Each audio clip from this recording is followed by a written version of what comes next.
की जिथे जिथे आपल्याला ऍडजस्टमेंट करायला लागणार आहेत ना, तिथेच आपली प्रगती असणार आहे. लोकांचे करिअर प्लॅन बदल, फ्रेंड सर्कल किंवा आपलं प्रोफेशनल सर्कल ते पण बदलेल. अनएक्सपेक्टेड फायनान्शियल किंवा प्रॉपर्टी रिलेटेड काहीतरी बदल होते. Angry severe reaction from masses हे अगदी एक्सपेक्टेड. अशी सिच्युएशन असेल की तेव्हा आपण ठामपणे उभं राहायला लागणार आहे या सगळ्याला. म्हणजे 2026 मधली most workable energy, useful energy असणार आहे. सडन अनाउन्समेंट होतील, काहीतरी अनएक्सपेक्टेड न्यूज येईल आणि प्लॅन्स मध्ये खूप वेगाने बदल होईल. त्यामुळे सिग्निफिकंट बदल घडतील, ज्याच्यामध्ये लिडरशिप, नेतृत्व बदलेल. पब्लिक मुवमेंट्स म्हणजे काहीतरी चळवळी होतील. लोक घर बांधण्याचा, घर घेण्याचा किंवा रिलोकेशनचा डिसिजन घेऊ शकतात. गेले काही महिने आपण जे काही अस्थिरता अनुभवत होतो त्याच्यातनं आपल्याला एक वर्केबल सोल्युशन मिळणार आहे.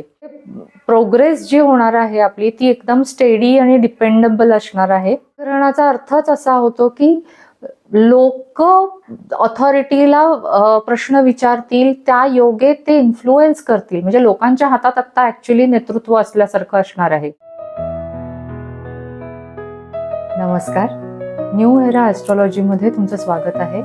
आणि ह्या व्हिडिओमध्ये आपण येणारं वर्ष 2026 काय प्रकारचे मेसेजेस घेऊन येणार आहे, काय प्रकारच्या घटना घडणार आहेत याविषयी आपण डिस्कस करणार आहोत. ह्या सगळ्या घटना आपण आपल्या आतमध्ये काय बदल घडणार आहेत त्याविषयी जास्त विश्लेषण करून समजून घेणार आहोत.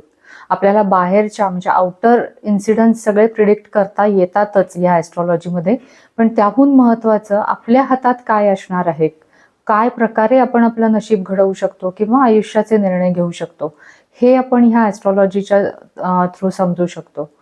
तर आपण बघूयात 2026 मध्ये काय काय घटना घडणार. ते आपण 4 एक्लिप्सेस डिस्कस करणार आहोत आणि एक दोन महत्वाचे काही प्लॅनेटरी अलाइनमेंट्स ते डिस्कस करणार आहोत. आणि राहू केतूचा जो ॲक्सिस आहे तो राशी बदल करणार आहे, ते पण डिस्कस करणार आहोत. चला तर मग आपण सुरुवात करूयात. बेसिकली 2026 मध्ये जे काही घडणार आहे बाहेरच्या जगात किंवा आउटर इन्सिडन्स जे काही घडणार आहेत ते सगळे आपल्या रोजच्या आयुष्याला अफेक्ट करणारे असणार आहेत. मग ते तुमच्या कामाच्या थ्रू असू देत किंवा पैशाच्या थ्रू असू देत, म्हणजे फायनान्सेस, रिलेशनशिप असू देत, किंवा जे डिसिजन की जे आपण खूप काळ आता पोस्टपोन नाही करू शकणार असे डिसिजन असतील, तर ते सगळ्या गोष्टींवर ह्या बाहेरच्या घटनांचा परिणाम होणार आहे. कारण की ह्या सगळ्या वर्षामध्ये आपलं घर आणि आपलं करिअर किंवा मी आणि समाज हे सगळे ॲक्सिस ट्रिगर होणार आहेत. या वर्षात काही ज्या योजना आहेत किंवा आपले काही प्लॅन्स आहेत ते काही प्लॅन्स नाही वर्क करणार आहेत, पण त्यातूनच अचानकपणे काहीतरी नवीन दिशा सापडणार आहे. आणि मोस्ट ऑफ द टाइम आपल्याला ह्या वर्षात ॲडजस्टमेंट्स करायला लागणार आहेत. सगळ्या एकदम करायला लागतील असं नाही आहे, पण हळूहळू करत आपल्याला एक ती फ्लेक्झिबिलिटी आणायला लागणार आहे.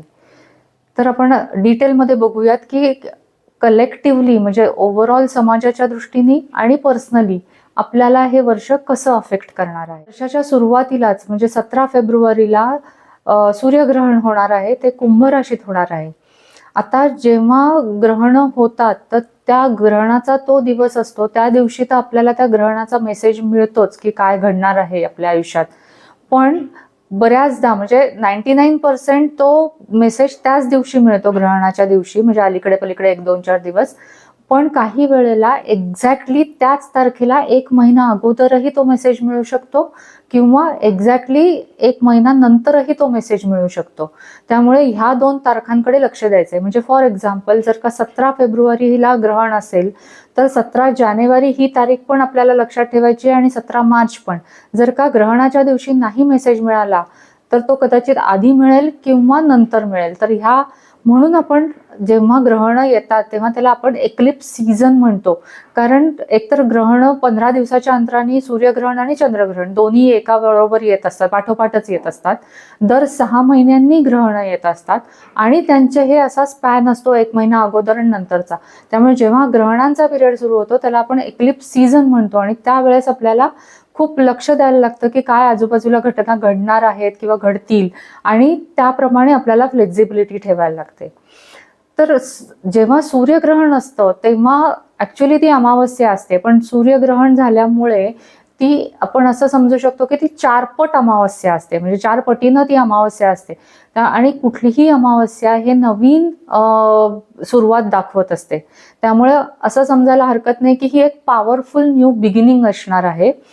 आणि ते कशात असणार आहे तर पर्सनल लेवलला आपला जो काही समाजामधलं आपलं जे स्थान आहे, आपला रोल आहे, मग तो समाज असेल किंवा जिथे आपण काम करतो तो ग्रुप असेल, प्रोजेक्ट्स असतील, कम्युनिटीज असतील, फ्रेंड सर्कल असतील, नातेवाईक असतील, या सगळ्यामधला आपला रोल हायलाईट होणार आहे.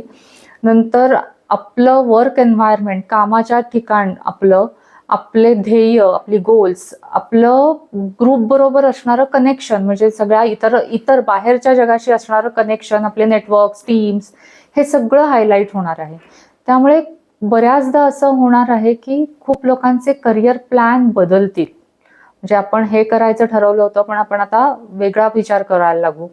नंतर लॉंग टर्म गोल्स जे आहेत, जी ध्येय आहेत आपली दूरवरची, त्याविषयी आपल्या मनात शंका येतील की हे जे मी ठरवलं होतं ते बरोबर आहे का, मग आता मला ह्याच्यात काही चेंज करायची गरज आहे का, त्याला क्वेश्चन केलं जाईल. आणि आपलं फ्रेंड सर्कल किंवा आपलं प्रोफेशनल सर्कल ते पण बदलेल. आता याच्यात एक अजून थोडासा ॲडिशनल चॅलेंजिंग अस्पेक्ट असा आहे की युरानस तो ह्या एक्लिप्सला स्क्वेअर करतोय.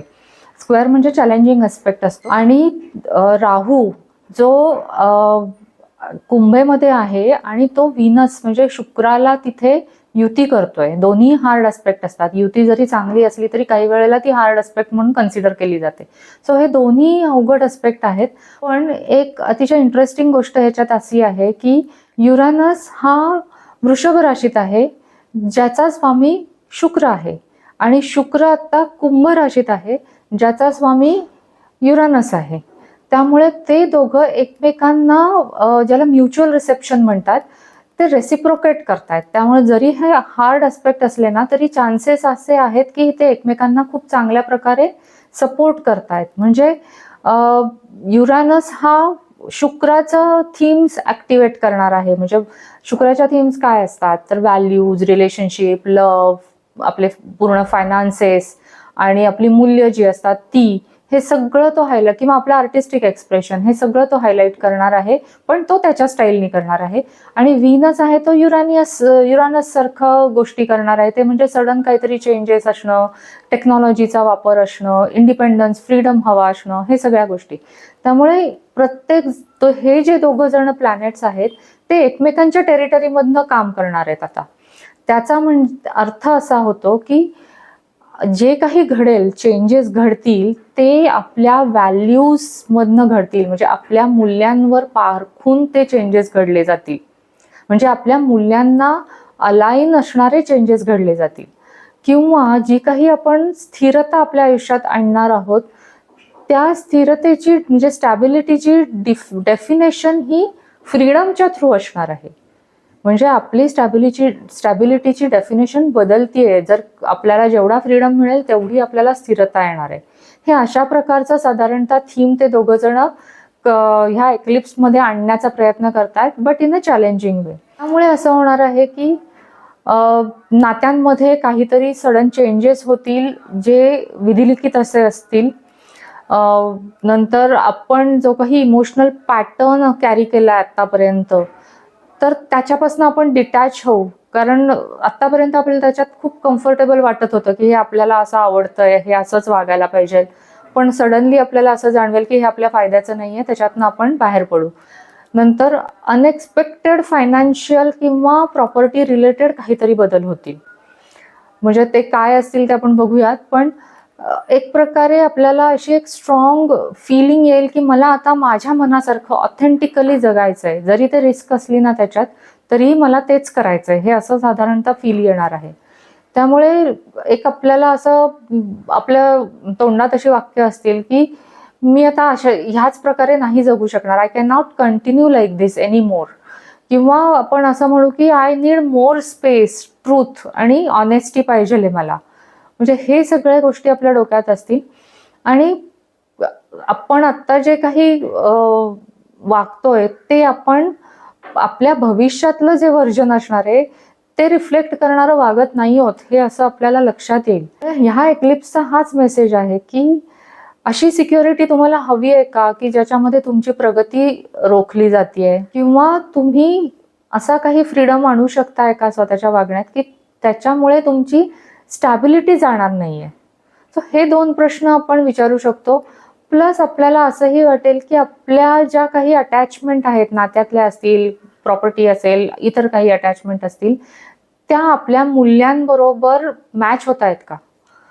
त्यामुळे हे प्रश्न आपल्याला ह्या एक्लिप्सच्या दरम्यान पडणार आहेत आणि त्यानुसार काहीतरी चेंजेस घडणार आहेत. एक्लिप्सेस नेहमीच काहीतरी सडनली चेंजेस घडवून आणतात, कारण की आपण ज्या गोष्टी दुर्लक्ष करत असतो किंवा ज्या गोष्टींवर आपल्याला निर्णय घेता येत नसतात, अडकून पडलेले असतात, एक्लिप्सेस तेवढ्याचसाठी येतात की तो एक पुश देतात आणि आपल्याला त्या सिच्युएशनमधनं बाहेर काढतात.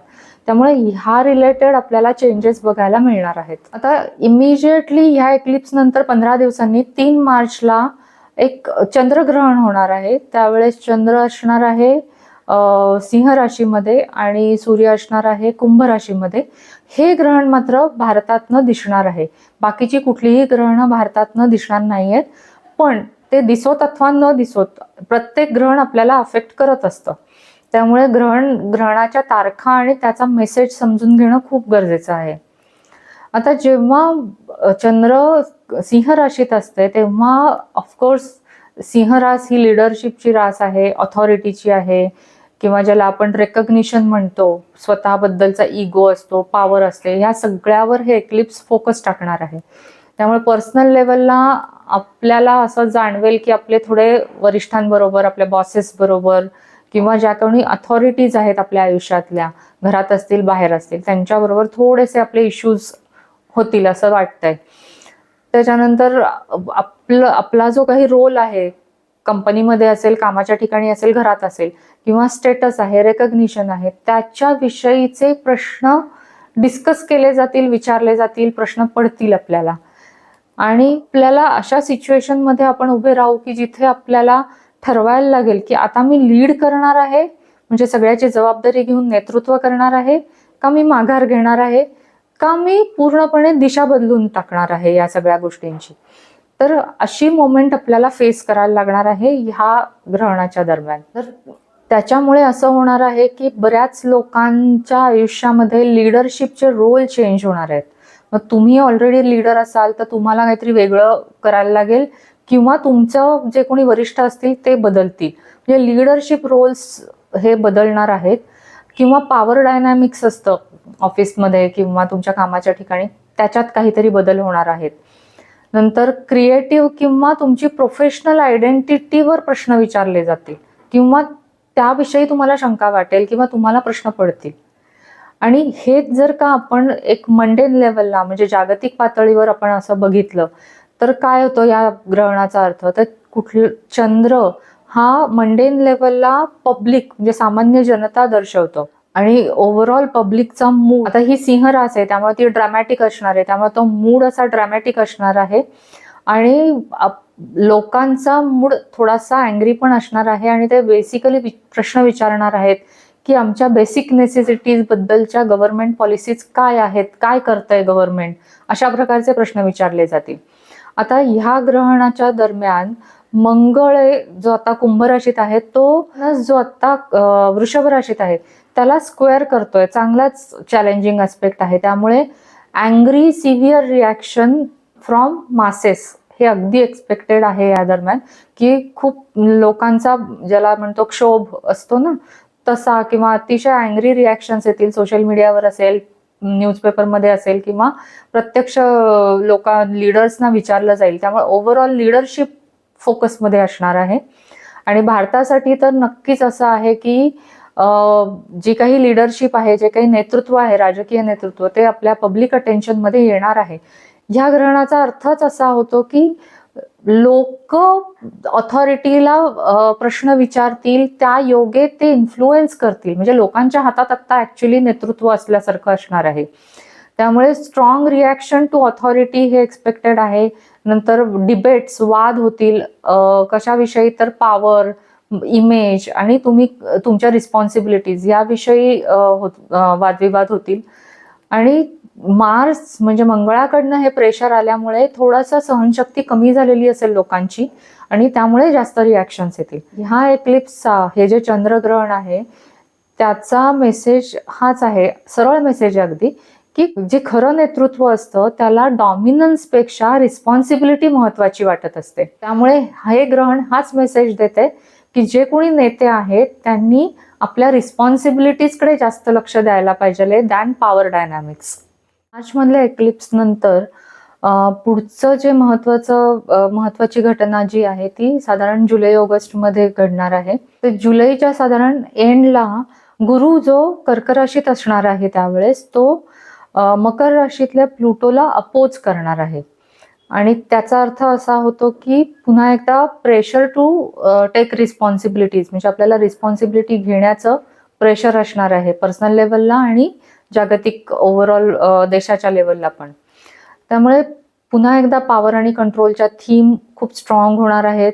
आणि पर्सनल लेवलला असं होऊ शकतं की ऑथॉरिटीज बरोबर इश्यूज होऊ शकतात कामाच्या ठिकाणी, घरात, म्हणजे किंवा प्रेशर असेल आपल्याला बॉसेस किंवा आपल्या जे वरिष्ठ आहेत त्यांच्याकडनं, किंवा इन्स्टिट्यूशनकडनं प्रेशर असेल, किंवा इवन फॅमिलीच्या पण एक्सपेक्टेशन जास्त असतील त्या दरम्यान. आणि ती अशी सिच्युएशन असेल की तेव्हा आपण ठामपणे उभं राहायला लागणार आहे या सगळ्याला तोंड देण्यासाठी.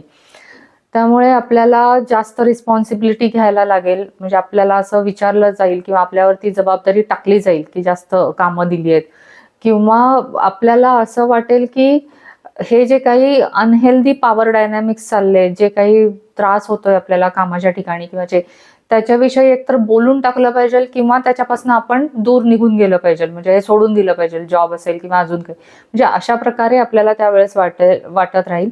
जो काळ असणार आहे तो आपली एक परीक्षाच असणार आहे की आपण किती प्रेशर हँडल करू शकतो विदाऊट लुझिंग अवर डिरेक्शन, म्हणजे आपलं जे काही ध्येय आहे त्याच्यावरचा फोकस कमी न होता आपण किती प्रेशर सहन करू शकतो. पण त्याचबरोबर एक बॅकग्राऊंडला खूप छान आस्पेक्ट चालू असणार आहे, म्हणजे पुन्हा एकदा असंच आहे की चॅलेंजेस पण आहेत आणि त्याच्याबरोबर सपोर्ट पण मिळालाय. जुलै ते सप्टेंबर पर्यंत हा सुंदर आस्पेक्ट चालू असणार आहे आणि तो असेल कर्क राशीतला गुरु आणि मीन राशीतला शनी यांच्यामधला ट्राईन आस्पेक्ट. खूप हार्मोनियस आस्पेक्ट आहे, चांगला आस्पेक्ट आहे, कारण दोघंही वॉटर साईन मध्ये आहेत, म्हणजे जलतत्वांच्या राशी आहेत, त्या एकमेकांशी खूप छान एक संवाद साधत असतात. त्यामुळे हे दोघंही जण बॅकग्राऊंडला आपल्याला खूप छान सपोर्ट करणार आहेत. हे गुरु बघितलं तर तो ग्रोथ देणारा, म्हणजे प्रगती देणारा प्लॅनेट आहे. तर शनी आहे तो स्टॅबिलिटी देणारा, थोडासा रिस्पॉन्सिबिलिटी आणि असा एक स्थिरता देणारा प्लॅनेट आहे. म्हणजे याचा अर्थ असा होतो की आपली जी काही प्रगती आहे त्याला एक प्रकारे स्टॅबिलिटी देत आहेत हे दोघं जण एकत्र येऊन. त्यामुळे प्रोग्रेस जी होणार आहे आपली ती एकदम स्टेडी आणि डिपेंडेबल असणार आहे. आणि पर्सनल लेवलला आपण मग तेव्हा असं काय करत असू, तर आपण करिअर बद्दल केअरफुल प्लॅनिंग करत असू, किंवा आपले जे काही आर्थिक व्यवहार आहेत, फायनान्सेस आहेत, ते कसे आपल्याला चांगल्या प्रकारे मेंटेन स्टॅबिलाइज करता येतील ह्याचा विचार करू. नंतर आपल्या रोजच्या रुटीनमध्ये पण आपण एक स्टॅबिलिटी कशी आणता येईल ज्याच्याने आपल्याला सगळ्या प्रकारे फायदा होईल, एफिशियन्सी वाढेल, त्याचा विचार करू. आणि ती जी काही रिस्पॉन्सिबिलिटी आपल्याला घ्यायला लागणार आहे त्या आधीच्या अवघड आस्पेक्ट्समुळे किंवा ग्रहणामुळे, तर ती रिस्पॉन्सिबिलिटी आपण कुठल्याही प्रकारे एकदम गोंधळून न जाता किंवा स्ट्रेसमध्ये न येता शांतपणे घेऊ शकू, असा हा आस्पेक्ट आहे. सो त्या दरम्यान खूप मोठी प्रगती फास्ट होणार आहे असं नाहीये, पण ती स्टेडी होणार आहे आणि खूप दूरवरपर्यंत ती टिकणार आहे, अशी प्रगती होणार आहे. आता पुढचा टप्पा म्हणजे ऑगस्ट महिना येतोय, कारण ऑगस्टमध्ये पुन्हा एकदा एक्लिप्सचा सीझन सुरू होतोय. जर का ऑगस्टला एक्लिप्स असेल तर ते जुलैपासून आपण लक्ष ठेवायला पाहिजे आपल्याला. तर हे एक्लिप्स असणारे सूर्यग्रहण, सोलर एक्लिप्स आहे आणि ते 12 ऑगस्टला होणार आहे आणि ते कर्क राशीत होणार आहे. भारतातनं ते दिसणार नाहीये. तर हे एक्लिप्स जे आहे ते आपली सेफ्टी, स्टॅबिलिटी, आपलं घर किंवा घराविषयी जे काही आपल्या भावना आहेत त्या, आपली लॉंग टर्म सिक्युरिटी किंवा जी काही आपल्या आयुष्यातला जो सपोर्ट सिस्टीम आहे, ह्या सगळ्यावर फोकस टाकणारा किंवा ह्याविषयी काहीतरी मेसेज देणारं हे ग्रहण असणार आहे. थोडक्यात आपल्याला हे ग्रहण असंच विचारणार आहे की येत्या काही वर्षांमध्ये अशा काय गोष्टी केल्याने मला सेफ आणि स्टेबल म्हणजे सुरक्षित आणि स्थिरता वाटेल, हा प्रश्न एक्लिप्स आपल्याला विचारणार आहे. हे एक्लिप्स थोडंसं कार्मिक म्हणजे ज्याला आपण विधिलिखित म्हणतो तसं वाटेल, कारण की सूर्यग्रहण आहे त्यामुळे ती एक काहीतरी नवीन सुरुवात नक्कीच असणार आहे. पण ती नवीन सुरुवात असण्यापेक्षा ते ना एक करेक्शन असणार आहे, कोर्स करेक्शन. म्हणजे आधी जर का आपलं काहीतरी चुकले असतील निर्णय किंवा अडकले असतील तर ते करेक्ट करण्यासाठी हे एक्लिप्स आलेलं आहे. खूप चांगला वाटतोय मला हे एक्लिप्सचा मेसेज, कारण ह्या एक्लिप्सला शनी जो आहे मीन राशीतला शनी हा ट्राईन अस्पेक्ट करतोय. खूप हार्मोनियस अस्पेक्ट आहे. पुन्हा एकदा एक्लिप्स होत आहे कर्क राशीमध्ये, शनी आहे मीन राशीमध्ये, दोन्ही जलतत्वाच्या राशी आहेत त्यामुळे तो खूप हार्मोनियस अस्पेक्ट झालेला आहे इथे. त्यामुळे ही खात्री आहे की जे काही घडणार आहे एक्लिप्सच्या दरम्यान त्याच्याने आपल्याला एक स्टॅबिलिटी मिळणार आहे. म्हणजे हे एक्लिप्स मला खूप होपफुल वाटते आणि हा अतिशय महत्वाचा अस्पेक्ट आहे की शनी ह्या एक्लिप्सला सपोर्ट करतोय. त्याला खूप महत्व येतंय आणि त्याच्यामुळे काय होईल की जे काही आपण डिसिजन्स घेणार आहोत ते खूप दूरवरपर्यंत आपल्याला त्याचे परिणाम असणार आहेत, म्हणजे चांगले परिणाम असणार आहेत. आणि त्या दरम्यान आपण जे काही सुरू करू म्हणजे ज्याला आपण फाउंडेशन म्हणतो ते सगळं खूप मजबूत होणार आहे. मग करिअरमध्ये असेल, घराच्या संदर्भात असेल, जे काही विषय मी म्हणले सेफ्टी, सिक्युरिटी, स्टॅबिलिटी, ह्या सगळ्याच्या बाबतीतले अतिशय मजबूत भक्कम पाया आपल्याला बेस मिळणार आहे याच्यामुळे, शनीच्या या सपोर्टमुळे. आणि आपण जर का एक शिस्त आणली आणि एक जबाबदारीने निर्णय घेतले तर त्याचे खूप चांगले रिझल्ट आपल्याला या दरम्यान मिळू शकतात. आता अजून एक सुंदर अस्पेक्ट त्याच वेळेस घडतोय तो म्हणजे ज्या पृथ्वी तत्वाच्या राशी आहेत त्याच्यामध्ये 3 प्लॅनेट्स आहेत आणि ते एकमेकांना ट्राईन अस्पेक्ट करतायत.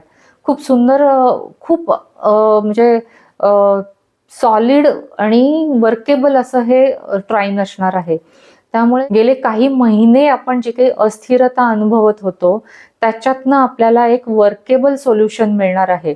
खूप चांगलं सोल्युशन मिळेल त्या दरम्यान आपल्याला.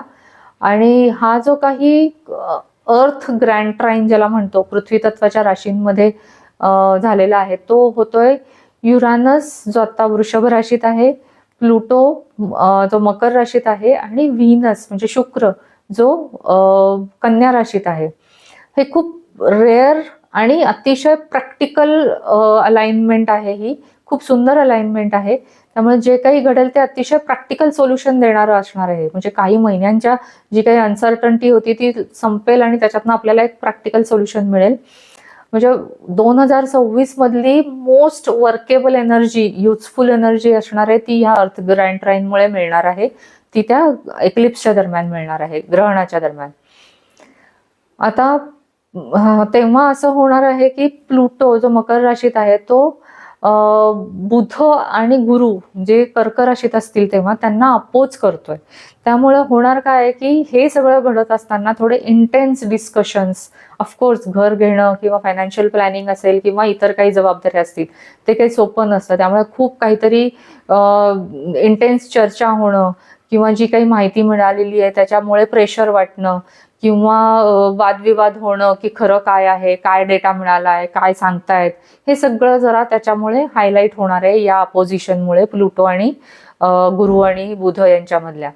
असे हे त्या ग्रहणाच्या दरम्यानचे प्लॅनेटरी अलाइनमेंट्स असणार आहेत. तर पर्सनली मग इन टोटल आपल्याला हा ग्रहणाचा काय मेसेज मिळतोय पर्सनल लेवलला, तर बरीच लोक घर बांधण्याचा, घर घेण्याचा किंवा रिलोकेशनचा डिसिजन घेऊ शकतात की पूर्णपणे दुसऱ्या शहरात, दुसऱ्या देशात, दुसऱ्या ठिकाणी राहायला जाणे. नंतर आपली फायनान्शियल सेफ्टी बद्दल रिथिंक करू, आपण पुनर्विचार करू आणि आपल्या फॅमिलीच्या प्रायोरिटीज किंवा ओव्हरऑलच केअर गिव्हिंगच्या. मग तुमचे केअर गिव्हिंग मध्ये काय काय येतं तर तुम्ही लहान मुलांची जबाबदारी असेल तुमच्यावर, किंवा even you are working as a caretaker, मग ते ओल्ड एज असेल किंवा लहान मुलं असतील किंवा प्राण्यांची काळजी घेणारे असतील, तर ह्या सगळ्या केअर गिव्हिंगच्या रिस्पॉन्सिबिलिटीजच्या प्रायोरिटीज आपण बदलू किंवा ठरवू काय करायचंय त्याबद्दल. नंतर आपण शॉर्ट टर्म एक फायद्यापेक्षा आपण लॉंग टर्मची स्टॅबिलिटी जास्त विचार करू त्या दरम्यान. आणि आपण जर का केअरफुल प्लॅनिंग केलं, खूप शांतपणे डिसिजन घेतले किंवा आपल्या एक्सपेक्टेशन रिअलिस्टिक ठेवल्या, तर हे एक्लिप्स आपल्याला खूप फायदेशीर ठरणार आहे. आणि ओव्हरऑलच हे एक्लिप्स भारतासाठी काय असणार आहे, तर हाऊसिंग आणि इन्फ्रास्ट्रक्चरवर खूप फोकस असणार आहे, फूड आणि रिसोर्स सिक्युरिटीवर खूप फोकस असणार आहे, आणि ओव्हरऑलच पब्लिक वेलफेअर सिस्टीम, कारण कर्क रास आहे, शनी आहे, त्यामुळे हे सगळ्या पब्लिक वेलफेअर सिस्टीम कशा वर्क होतात याच्यावरही फोकस असणार आहे. आणि त्या दरम्यान जर का लीडरशिप म्हणजे राजकीय नेतृत्वाबद्दल काही डिसिजन झाले, तर त्याचे लॉंग टर्म परिणाम असणार आहेत. त्यानंतर लगेचच 28 ऑगस्टला चंद्रग्रहण होणार आहे, ते कुंभ राशीत असणार आहे. हे भारतातनं दिसणार नाहीये, आणि चंद्र कुंभ राशीत असेल आणि तो राहूच्या बऱ्यापैकी जवळ असेल. आता हे तर माहिती असेल की ग्रहण केव्हा होतात, जेव्हा अमावस्या आणि पौर्णिमा ही राहू आणि केतू यांच्या जवळपास होत असते, तेव्हाच त्याला आपण ग्रहण म्हणतो. त्यामुळे ह्या ग्रहणामध्ये जो राहू आहे तो चंद्राच्या बऱ्यापैकी जवळ असणार आहे, दोघंही कुंभ राशीत असणार आहे. आणि जे चंद्रग्रहण असतं ते म्हणजे पौर्णिमा असते थोडक्यात सांगायचं तर ते नेहमीच काहीतरी कम्प्लिशन दाखवतं, काहीतरी त्याचे एखाद्या घटनेचे परिणाम आपल्याला दिसत असतात, रिझल्ट्स मिळत असतात, किंवा जे काही आधी सुरुवात केलेली असते त्याचे कॉन्सिक्वेन्सेस आपल्याला मिळतात, म्हणजे कुठली तरी गोष्ट पूर्णत्वाला गेलेली असते त्या दरम्यान. आता हे ग्रहण आहे त्यामुळे ते 4 पटीनं जास्त असं म्हणायला हरकत नाही. आणि हे कुंभ राशीत असल्यामुळे त्याचा फोकस असणार आहे आपले सोसायटी, आपल्या समाजातला असणारा रोल, आपल्या ग्रुप्स, टीम, आपले नेटवर्क्स, आपले फ्रेंड सर्कल, आणि ओव्हरऑलच आपली एका लार्जर सिस्टीम मधली आपली जागा काय आहे ते टेक्नॉलॉजीवर असेल, आणि आपले लॉंग टर्म डिरेक्शन किंवा आपली लॉंग टर्म गोल्स काय असणार आहेत त्याच्यावर फोकस असणार आहे. आता जेव्हा चंद्र आणि राहू हे कुंभेत असतात, तेव्हा आपण असं एक्सपेक्ट करू शकतो की आपल्याला इमोशन्स खूप तीव्र असतील, आपल्या भावना हायटन्ड इमोशन्स असतील, पॉझिटिव्ह किंवा निगेटिव्ह, पण त्या हायटन्ड असतील.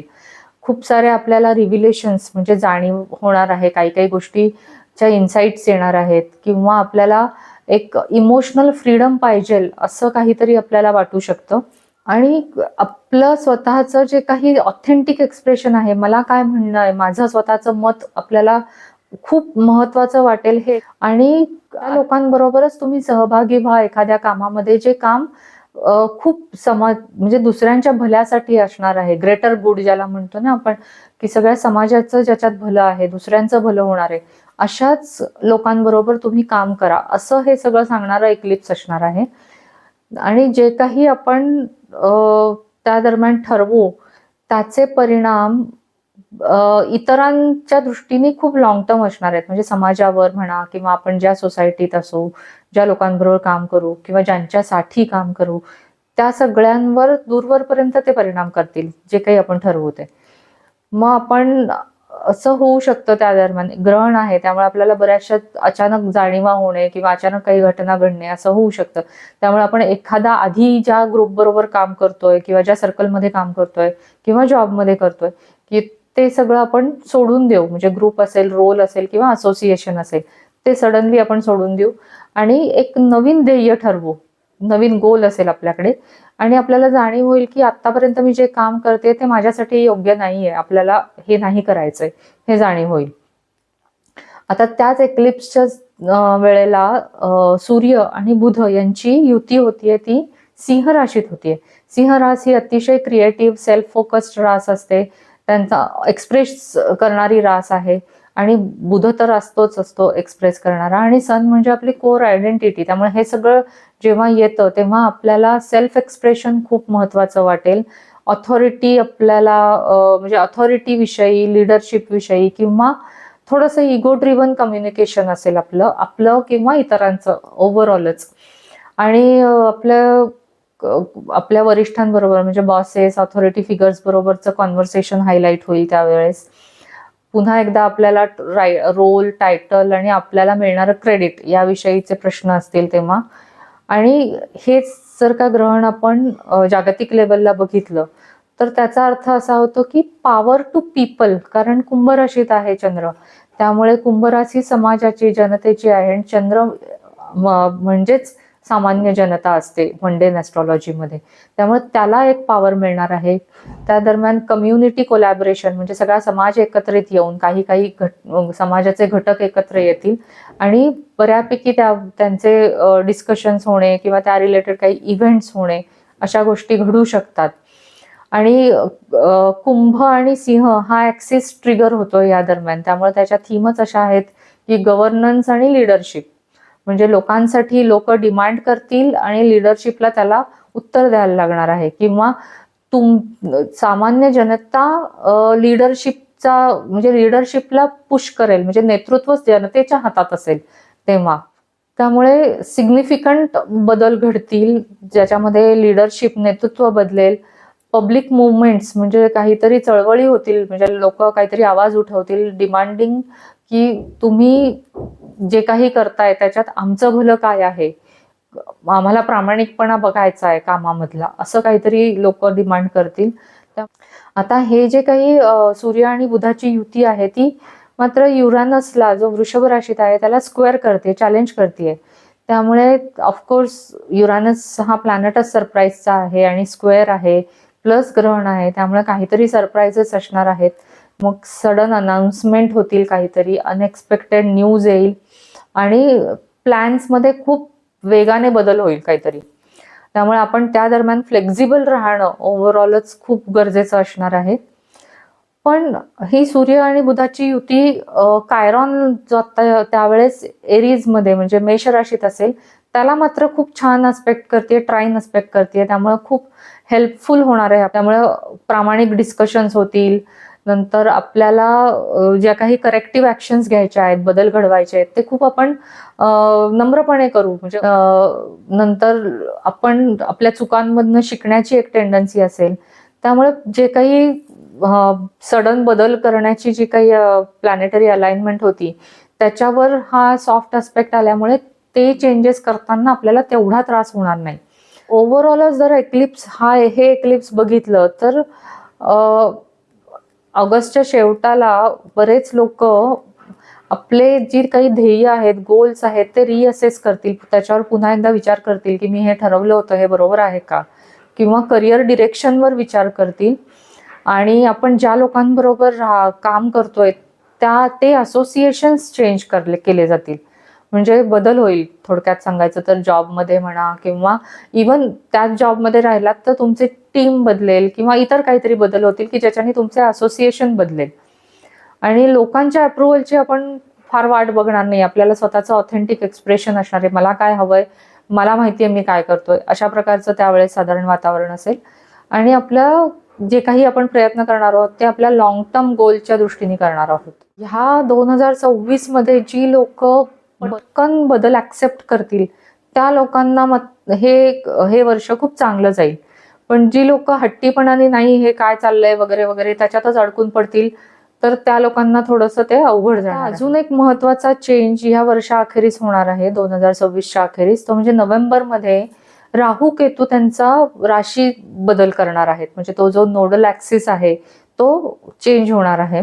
खूप महत्वाचा आहे हा बदल, कारण राहू जो असतो म्हणजे नॉर्थ नोड जो असतो ते आपली कलेक्टिव्ह डिरेक्शन असते आपली, म्हणजे ओव्हरऑलच आपल्या समाजाची दिशा तो ठरवत असतो. आणि आता राहू जाणार आहे कॅप्रिकॉन म्हणजे मकर राशीमध्ये, आणि आपला फोकस जो असेल तो आपले गोल्स किती क्लिअर आहेत, किंवा आपल्या कामाचं स्ट्रक्चर, ओव्हरऑलच आपल्या आयुष्यातलं स्ट्रक्चर, आपल्या रिस्पॉन्सिबिलिटीज आणि आपलं लॉंग टर्म प्लॅनिंग ह्याच्यावर जास्त असेल. आतापर्यंत आपण बघितलं जे काही 4 एक्लिप्सेस आपण बघितले किंवा मध्ये आपण जे काही प्लॅनेटरी अलाइनमेंट्स डिस्कस केल्या त्याच्यामध्ये आपण बघितले की लोक प्रश्न विचारणार आहेत गव्हर्नमेंटच्या ऑथॉरिटीजना, पॉलिसीजना, आणि फोकस ओव्हरऑल त्याचा सेफ्टी आणि सिक्युरिटी हा होता. कारण कुंभ आणि कर्क याच्यातच ते होतंय, किंवा लिडरशिपला चॅलेंज करत असतील, ऑथॉरिटीला चॅलेंज करत असतील.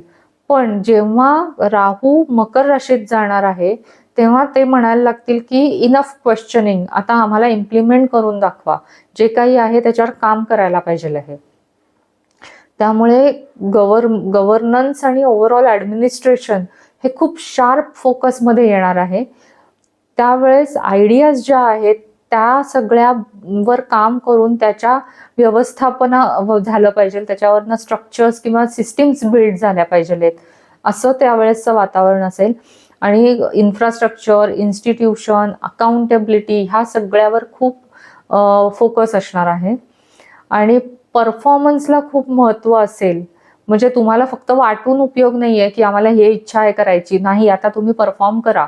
जे प्रेशर असणार आहे लिडरशिपवर, आणि सगळ्या सिस्टीम्स ज्या काही समाजातल्या व्यवस्था आहेत गव्हर्नमेंटच्या आहेत किंवा इतर, त्या सगळ्यांना रिझल्ट देणं महत्त्वाचं असेल, डिलिव्हर करणं महत्त्वाचं असणार आहे. डिसिप्लिन खूप मॅटर करणार आहे दॅन प्रॉमिसेस. हे सगळं खूप फोकसमध्ये येणार आहे, कारण मकर रासच अशी आहे, ती ऑथॉरिटीची रास आहे, तिला स्ट्रक्चर लागतं, डिसिप्लिन लागतो. आता पर्सनल लेवलला बघितलं तर आपण पण आपल्या करिअरच्या दृष्टीने किंवा आपल्या आयुष्याच्या दिशा, आपले आयुष्य कुठल्या दिशेने जाते याविषयी आपण खूप सिरियस होऊ. आपले करिअरचे गोल्स खूप क्लिअर होत जातील आपल्याला, म्हणजे आपल्याला ठरवूत असेल. आणि कुठलाही डिसिजन आपण डिले नाही करणार, पटकन त्याच्यावर ॲक्शन घेऊ डिसिजन घेऊन. आणि रिस्पॉन्सिबिलिटीज घेताना, म्हणजे कामाच्या ठिकाणी असेल किंवा फॅमिली असेल, त्या घेताना पण आपल्याला काही फार प्रॉब्लेम वाटणार नाही. इनफॅक्ट आपण आनंदाने त्या ॲक्सेप्ट करू. आणि एका डिसिप्लिनमधनं आपण, म्हणजे शिस्तीमधनं आपण एक स्थिरता आणू. आणि पूर्वी जे आपण कुणावर तरी डिपेंडंट राहत होतो किंवा आपण शॉर्ट टर्म जरा कम्फर्ट झोनमध्ये राहत होतो, तर ते न करता आपण स्वतःला शिस्त लावू आणि आपण त्याच्यातनं स्थिरता आणू स्वतःच्या आयुष्यात. आपण दुसऱ्यांच्या बरोबर बाउंड्रीज किंवा ओव्हरऑलच आयुष्याला बाउंड्रीज घालू आणि त्याच्यातच आपण काम करू, म्हणजे ते गरजेचं असेल आपल्यासाठी. म्हणजे ओव्हरऑल बघितलं तर ही एक अशी मोठं होण्याची ग्रो अप फेज ज्याला म्हणतो ना, ते आहे हे. आपण खूप झालं केअरिंग, नर्चरिंग आणि दुसऱ्यांवर डिपेंड राहणं, आता आपण आपली जबाबदारी घेतली पाहिजे, अशी ही फेज असणार आहे. त्यामुळे जेव्हा राहू मकर राशीत जातो तेव्हा हाच धडा असतो, take charge of your life. आणि जे तुम्हाला घडवायचं आहे तुमच्या आयुष्यात ते घडवायला लागा, त्याची जबाबदारी घ्या. 2026 वर्ष असणार आहे, ते आपल्याला सगळं नवीन सुरुवात होणार आहे वगैरे असं नाही करणार आहे. इनफॅक्ट ते आपल्याला असं सांगतंय की तुम्हाला रिपोझिशन करा. काही महिने जे काही तुम्ही अस्थिरता अनुभव केली आहे तर तुम्ही रिपोझिशन करा आणि ते शहाणपणाने करा, वाईजली करा, असं सांगणारं वर्ष असणार आहे. ज्याच्यामध्ये काही दरवाजे शांतपणे बंद होतील, तर काही नवीन दिशा अचानक मिळतील आणि काही संधी चालून येतील. पण त्या केव्हा येतील? जेव्हा तुम्ही तुमचे जुने एक्सपेक्टेशन सोडून द्याल तेव्हाच त्या संधी येतील. 2026 मध्ये संपूर्णपणे आपल्याला एक लक्षात ठेवायचं आहे की जिथे जिथे आपल्याला ऍडजस्टमेंट करायला लागणार आहेत ना, तिथेच आपली प्रगती असणार आहे. असा हा 2026चा प्रवास असणार आहे की ज्याच्यामुळे आपली आयुष्याची गाडी पुन्हा एकदा रुळावर येईल. तर ह्या सगळ्यासाठी तुम्हाला खूप खूप शुभेच्छा. नवीन वर्षासाठी पण खूप शुभेच्छा. Thank you so much.